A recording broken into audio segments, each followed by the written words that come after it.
Welcome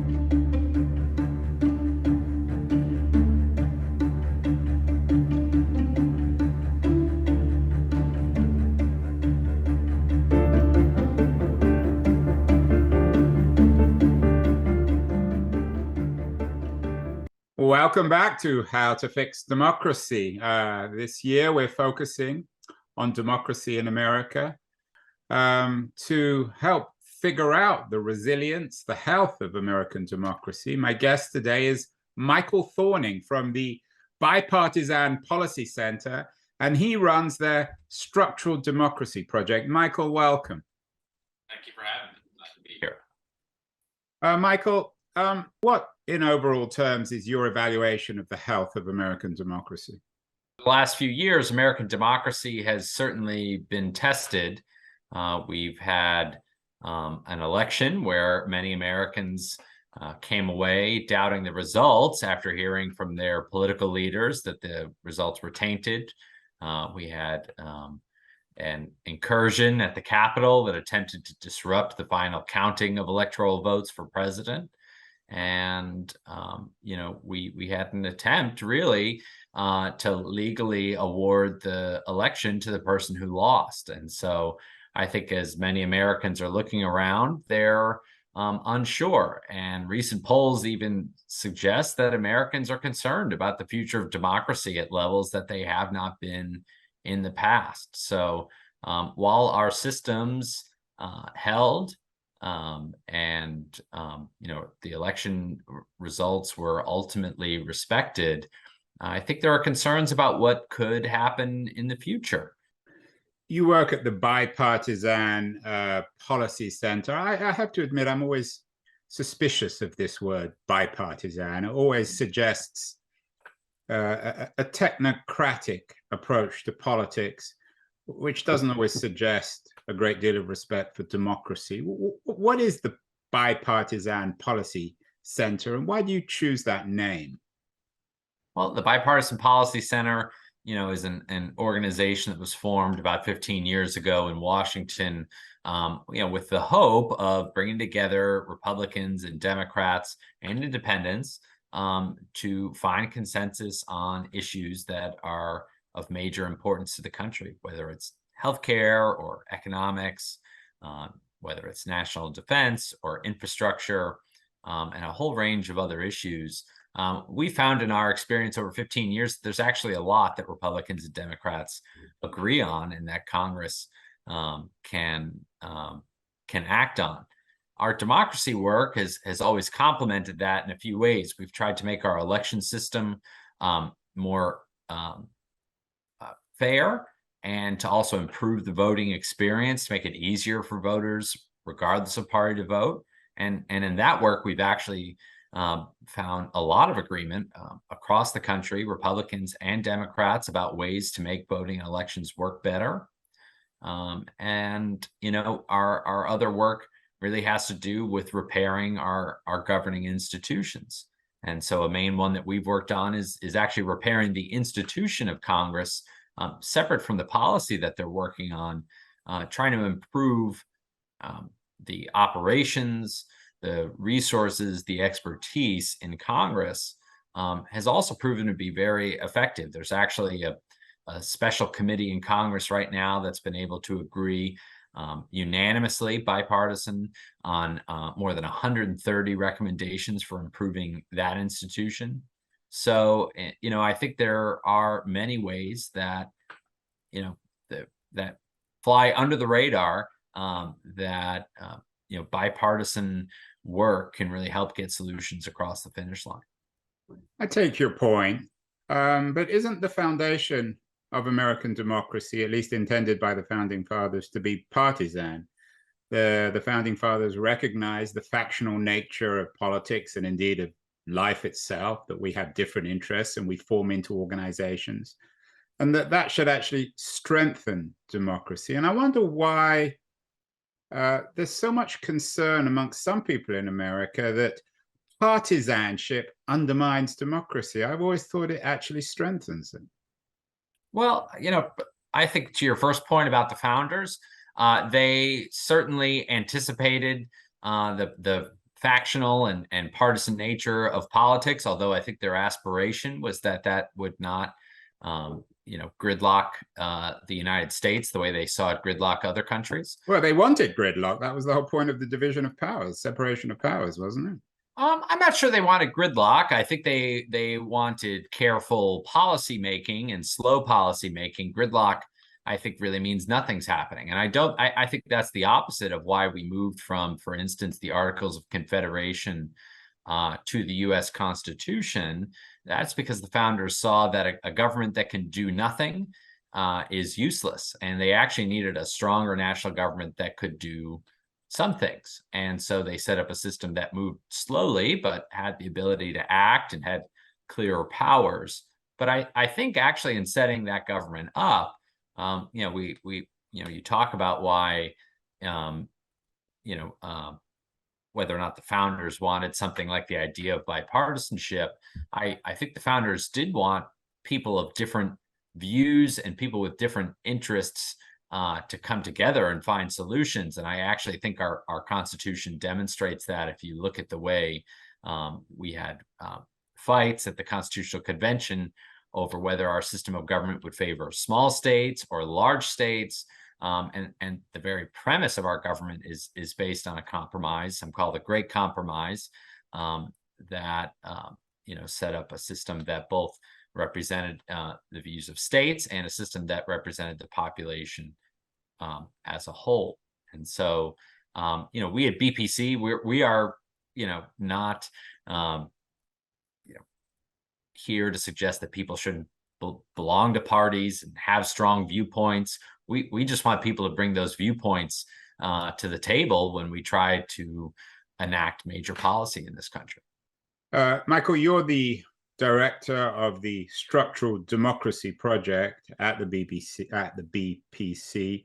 What exactly is that? What are you trying to do with structural democracy reform?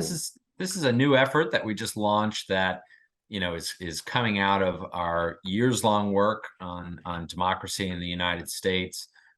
We have for years been working on government institution reform. We've done work on oversight, Congress, and the executive branch. And we've also for years been doing work on improving our elections. And what we saw was that this work has been both important and successful, but that there were foundational issues now that needed attention. And so when you look at things like our electoral systems, I think there are good questions about whether our primaries, our political primaries, particularly for Congress, are producing candidates that really represent the types of candidates people want to be voting for in the general election. I think there are a lot of questions. We just went through a process of redrawing our districts for Congress, for the House of Representatives, whether or not those processes are fair or whether they're easily manipulated by whichever party is in power in the state to try to slant things to their benefit. And two really key issues right now that we're looking at involve the Electoral Count Act, which was really central to a lot of the conspiracy theories that drove January 6th. This is a law that is supposed to guide Congress as they count the votes for president from the states and confirm who the winner is. And so we've been looking at ways to improve that law to make sure that neither party can abuse it or attempt to use it to ensure that their candidate wins, even if that doesn't reflect the vote outcome. And then, there are issues that have to do with a Supreme Court case that's upcoming, and will decide essentially how restricted or not restricted at all state legislatures are when it comes to regulating federal elections. What kind of reforms would you like to see, Michael? We talk quite a lot about structural reform. You're in the structural democracy business, running that project at the Bipartisan Center. Would you like to see a more aggressive way of reforming gerrymandering, for example? I think there's still a lot that we don't know about reforms that have been enacted over the last 10 years, given that we just had one round of cycling of redistricting. We look at things that we've supported, independent commissions. I think we can learn a lot still from whether those are more effective at drawing lines versus commissions or wholly legislative processes for drawing their own lines. And so I think our hope is to see how a lot of the reforms of the last decades have fared. Well, they don't And seem, jumping in here, Michael, I apologize sure. if I'm interrupting, but none of the reforms seem to be particularly effective. There's less and less faith in democracy and the parties, more and more of a rise of radical candidates, the control of both parties by small minorities. Is there any evidence of any improvement in any area of American democracy? Well, I think in the case that I was just talking about, there is some early evidence that independent redistricting commissions and citizen-led redistricting commissions do produce fairer maps. I agree. It may be the case as we, especially as we do more research on this. I think we're going to find that any intervention like that might have a limited ability to mitigate what are much bigger trends. And in the case of redistricting, that has a lot to do with both geographic sorting and party sorting. And so, we have very unified parties at the moment. Conservatives are almost all in the Republican Party, and liberals are almost all in the Democratic Party. And I think when that's combined with, we have a situation of geographiin sorting where liberals tend to live in cities and conservatives tend to live outside of cities, either in suburbs or in rural areas. That makes it very difficult to reform redistricting in a way that makes it easy for both parties to have a fair shot at competing. We had earlier this year in our series on democracy in America, two quite distinguished, I guess they're centrist or right centrist political commentators, Jonathan Rauch and Pete Wehner. And they co-authored an op-ed in the New York Times earlier this year, suggesting that when it comes to the health of American democracy, the problem is really in one party. They aren't great fans of the radical left in the Democratic Party. They're probably more like conservatives than certainly liberals or progressives. And yet their argument, which had significant impact, I think, in the New York Times and elsewhere, was that the real problem with American democracy isn't structural issues. It's one party. One party's given up faith. One party's given up abiding by the rules. One party wants to cheat the system. We know which party that is, at least according to Rauch and Wehner. It's the Republicans. And Wehner, for example, is a lifelong Republican. He's worked in several Republican administrations. Do you think that the Wehner-Rauch argument is credible? I think if their argument is that they're the only way to reform American democracy is to ignore the Republican Party in terms of including them in those reforms because they're not going to be good faith participants. I don't think that's what the evidence has shown, and in fact, I think there have been a number of Republican elected officials who've demonstrated that they're not willing to give up on democracy, and that they do in Georgia, in in particular. Absolutely. Georgia's had presented a very good example of that, but also we saw examples in Arizona, in Michigan, in Pennsylvania, where and even in Wisconsin recently, where Republicans I think have stood up and respected the rule of law and our democracy. That's not to say that there aren't obvious examples in the Republican Party where they've been willing to sort of flout our norms and rules. Speaking of Georgia, one of our frequent, our most beloved guests on How to Fix Democracy is the Emory University political thinker, writer, best-selling writer, actually, Carol Anderson.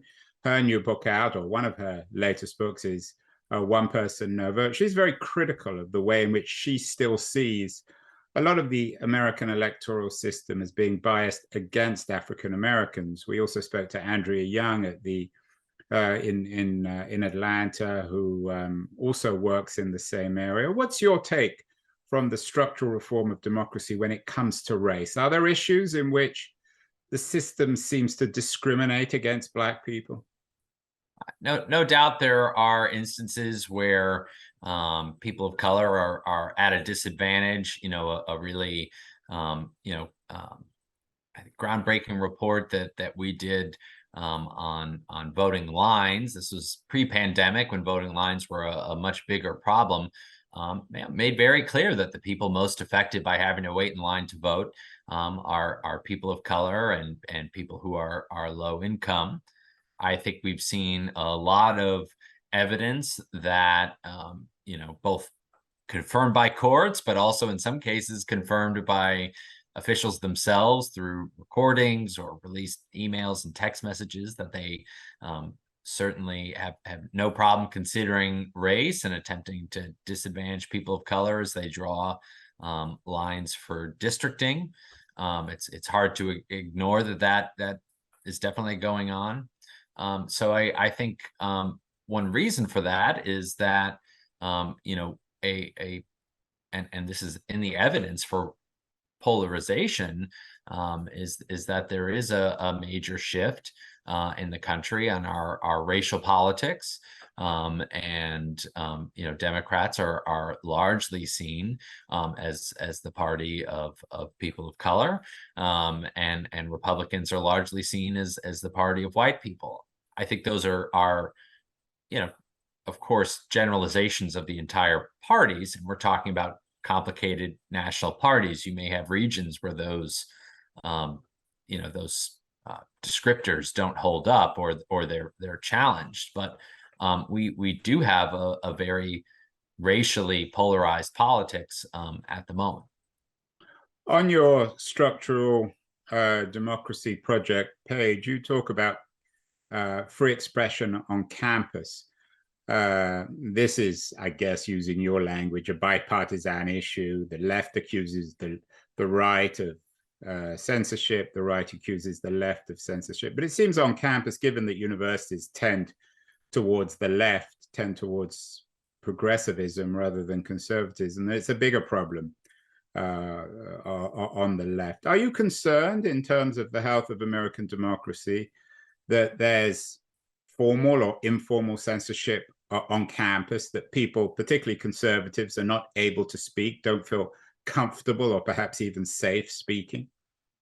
So I'll say a colleague of mine runs our campus free expression work, and she's really the expert on that. And you're the director of the project, so you can speak about it too. Sure, yeah. I'm happy to speak about it, but what I'll say is it's going to be, I want to say, a little bit limited because she's really the expert on that. But I think what we've seen, polling shows very clearly that on college campuses, all students, faculty feel uncomfortable, more uncomfortable than they did in the past, sharing their views. That cuts across party, that cuts across gender, race, and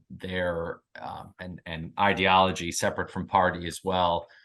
There is a sense on college campus broadly that sharing your views could, put you in an extreme scrutiny that takes over on places like social media and other communications channels that can really ostracize you from your community.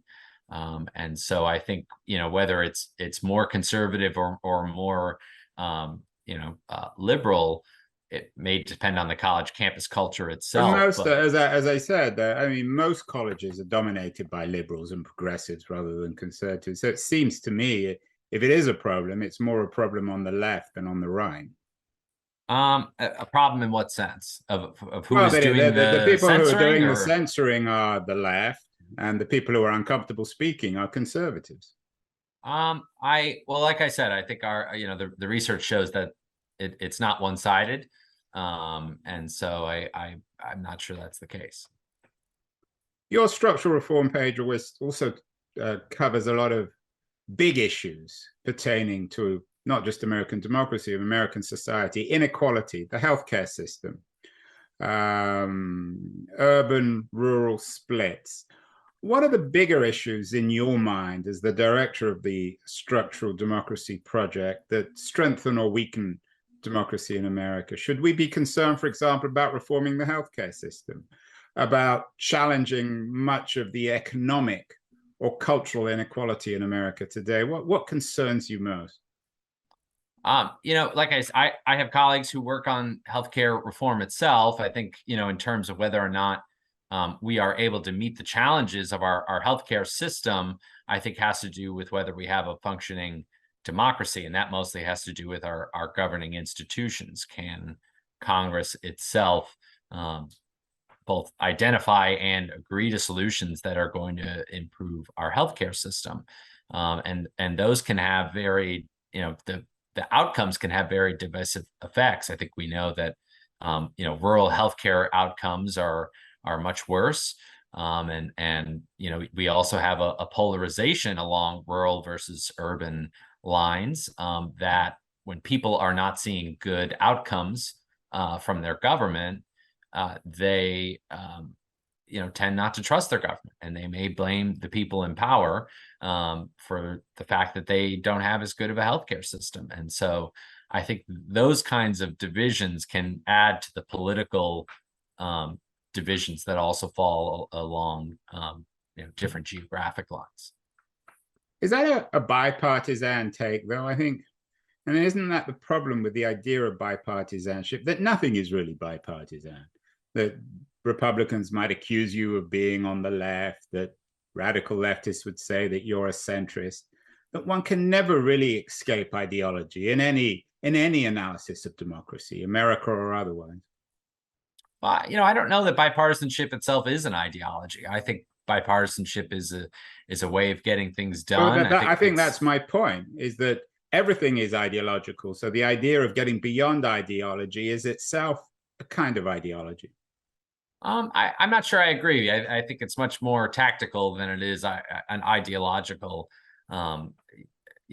process. It's a bipartisanship is a goal in the lawmaking process. We've seen successes on that this year. We've also seen instances where Congress wasn't able to work in that way. And I think that suggests that there's room for Congress to be bipartisan, and there are some issues on which Congress simply is not going to act in that way, and maybe we can't expect them to. Michael, a previous guest from a couple of years ago, Ed Luce, he's the America correspondent for the Financial Times, had an interesting piece recently suggesting that America is the first failed advanced state. The state simply doesn't work. Democracy doesn't work. As other countries are clearly better governed than America, and a couple come to mind, Singapore and perhaps China, which are at best technocratic and often deeply authoritarian. Are you concerned that the technocratic alternatives, particularly in Asia, Singapore, and perhaps Taiwan and Korea, although those are democracies, that they're increasingly becoming more credible for many countries around the world than democracy? In other words, are you concerned that America is advertising democracy around the world badly? I'm not. I think we see instances in those countries that you mentioned. Certainly we've seen in China and situation in Hong Kong.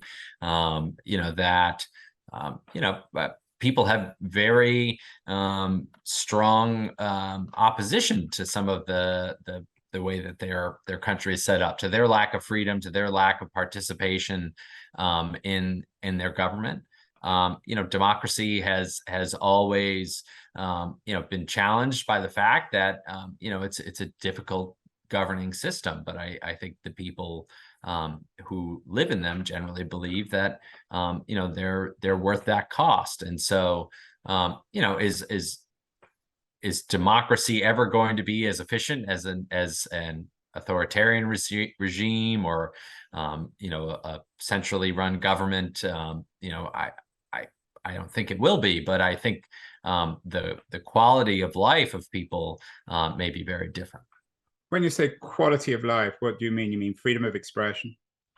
Freedom of expression, I think, is a big one, and probably the one that comes up the most in those countries, because people want to express that they want a different way of living. So I think that's sort of the first step in that process. But I think people certainly want to have a say in what happens in their government. I think we have situations where people want a voice that that they don't think that they're represented by their government, particularly people, we see religious persecution, you know, that those are problems that can't really be resolved in a non-democratic society, because your appeal is to the very people who are oppressing you.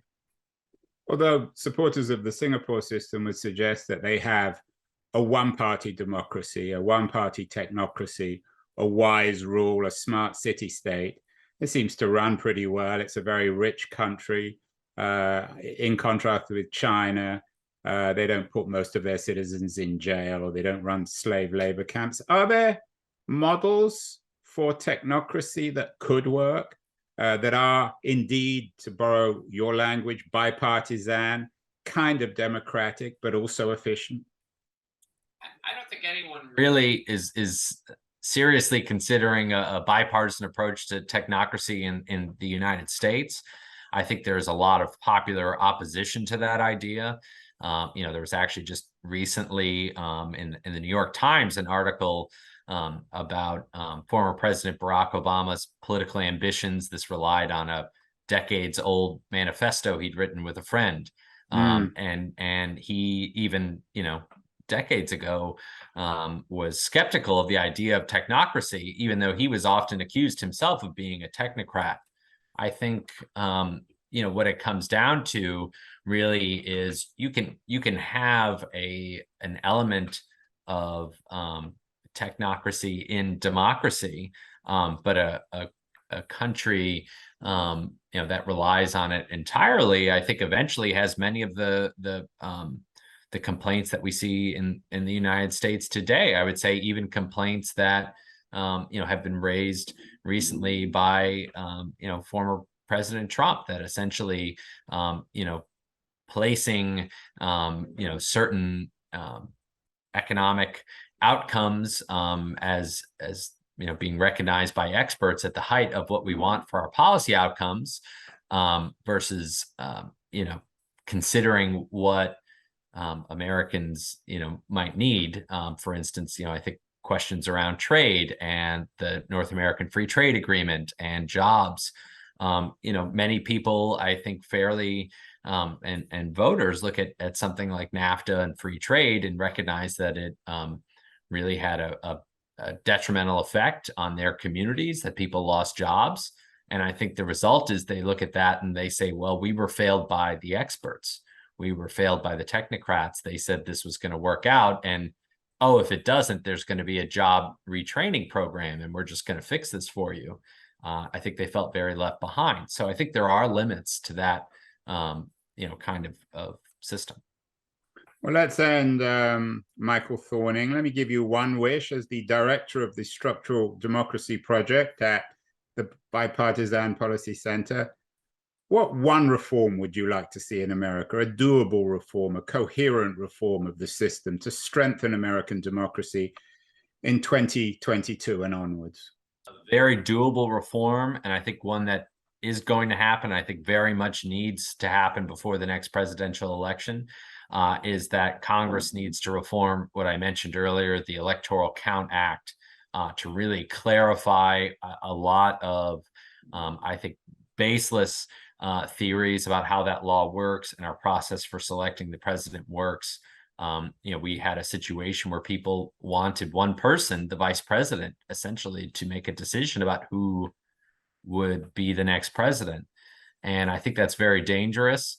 And I think, you know, what you need to do when these kinds of conspiracies really enter I don't want to say the mainstream, but I think when they enter people's minds about how our government works, is you really need to respond to them quickly and clarify what the reality is, because we want a president who's elected by the people, not a president that's elected by Congress and the vice president.